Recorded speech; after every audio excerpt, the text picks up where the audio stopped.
और आइए अब सीधे लिए चलते हैं आपको भोपाल। कैबिनेट बैठक के बाद क्या कुछ फैसले लिए गए हैं, इसकी प्रेस कॉन्फ्रेंस चल रही है, आइए सुनते हैं। शासन के सहयोग से जिन्होंने शिक्षा के क्षेत्र में, खेल के क्षेत्र में नई ऊंचाई प्राप्त करी है, उन्हें सम्मानित भी किया जाएगा। और हर जिले में जनप्रतिनिधि उपलब्ध रहेंगे और वे इन कार्यक्रमों को संचालित करेंगे। परंतु यह कार्यक्रम हर जिले में समाज के स्तर पर, सामाजिक तौर पर समाजों के कई संगठनों को उत्साहित प्रोत्साहित करके इस कार्यक्रम को मनाया जाएगा। सबसे अभी का जो वर्तमान मुद्दा है, भावांतर योजना। यह भावांतर योजना का पहला जो हमने इसमें आप सारे लोगों को बताया गया था कि 14 दिन के अंदर इसका पहला मॉडल रेट निकाला जाएगा। तो सोयाबीन के अंदर यह योजना मुझे लगता है कि देश के अंदर मध्य प्रदेश में ही सबसे सफल रूप से लागू हो पाई है, क्योंकि जो पहला भावांतर का रेट निकला है वह रेट 4036 रुपये का निकला था और उसके बाद अब प्रतिदिन हम भाव निकाल रहे हैं। 24/11 से 7/11 का 4020 था और आज का 4036 है। और मुझे आपको बताते हुए बड़ी प्रसन्नता है कि अगले 13 तारीख के दिन मुख्यमंत्री जी के द्वारा देवास से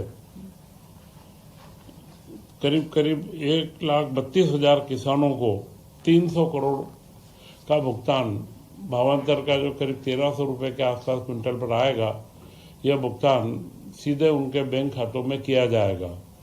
1,60,000 किसानों ने करीब 2,70,000 टन का सोयाबीन विक्रय करा है। अब जो प्रतिदिन रेट आएगा, रोज का रेट जारी होता जाएगा, मंडी को मालूम रहेगा।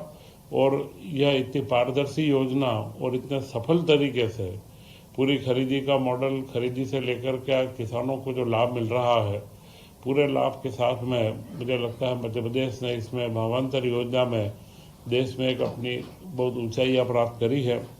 और इसका जो सिंगल क्लिक से जो भुगतान किया जाएगा, यह भी संभवतया इतना जल्दी, पूर्व में भी जो खेतों का नुकसान हुआ था, फसल का मुआवजा सारे जिलों के अंदर आकलन करके फसल के बाजार में आने से पहले ही उनको दे दिया गया है। तो यह मध्य प्रदेश सरकार की, हमारे मुख्यमंत्री डॉक्टर मोहन यादव जी की बहुत बड़ी उपलब्धि है। वर्तमान में बिजली के बिल की एक समाधान योजना भी चल रही है, जो 18% का सरचार्ज है।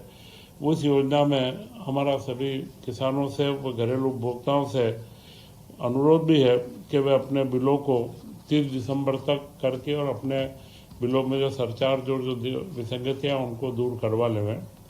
इसी के साथ में आज मंत्रिपरिषद ने कई महत्वपूर्ण निर्णय और लिए हैं।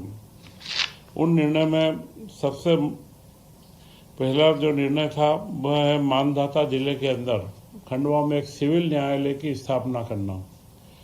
खंडवा के अंदर यह जो 7 नवीन पदों का सृजन हुआ है और मानधाता क्षेत्र के अंदर ये पहला न्यायालय रहेगा, जिससे उस क्षेत्र के सभी नागरिकों को काफ़ी उसका लाभ मिलने की संभावना है। इसी के साथ में ओकारेश्वर में जो एकात्म धाम परियोजना हमारी चल रही है, उसके टेंडर हमें प्राप्त हो चुके हैं।